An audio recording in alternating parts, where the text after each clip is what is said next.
Kevin started investing in 1999 with $40,000 in savings from a decade of steady work as an IT technician.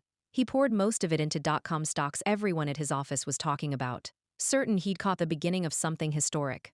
When the crash came in 2000 and 2001, he sold what remained, down nearly 70%, and moved into real estate in 2004, convinced housing was the obvious next opportunity, buying two investment properties with heavy leverage right as the market was peaking. He lost both to foreclosure by 2010. He tried individual growth stocks through most of the 2010s, jumping between whatever names were trending that year, and finally moved a large chunk of his remaining savings into cryptocurrency in late 2021, near the top of that cycle. By 2024, at 58 years old, Kevin's total investment accounts held $61,000, barely more than the amount he'd started with a quarter century earlier, despite having contributed additional money along the way at nearly every stop. Kevin's outcome isn't unusual for investors who move their money toward whatever has recently performed best, and the pattern shows up consistently in research on fund flows. Money reliably pours into an asset class, a sector, or a specific investment after it has already had its best run, and pours back out shortly after it underperforms, which means the average investor in a trending asset systematically buys near the top and sells near the bottom, again and again, across an entire investing lifetime, without ever intending to.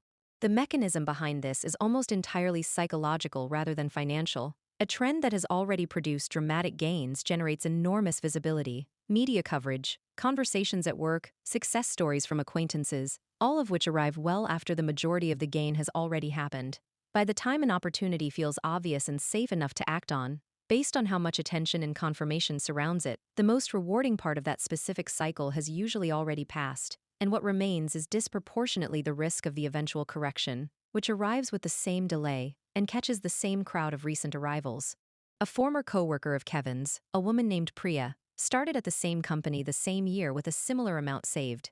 Priya set up an automatic monthly contribution into a diversified, low-cost index fund in 1999 and never changed her allocation once. Through the dot-com crash, the 2008 financial crisis, the pandemic crash, and every subsequent trend that captured her coworkers' attention along the way, she never invested in real estate, never bought an individual stock, and never owned any cryptocurrency.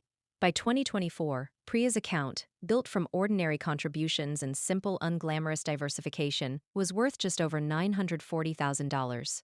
The principle Kevin's 25 years illustrate isn't that trends are always worthless or that new opportunities never pay off for anyone.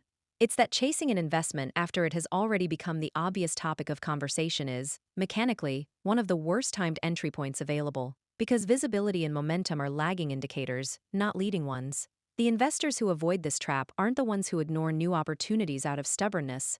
They're the ones who've accepted that by the time any opportunity feels safe, confirmed and widely discussed enough to act on, the math has usually already stopped favoring them.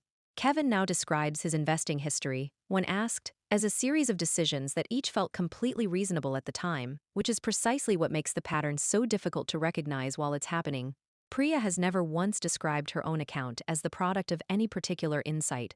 She simply never gave herself a reason to change course, cycle after cycle, while a colleague sitting 2 desks away chased every single one of them and finished, 25 years later, almost exactly where he'd started,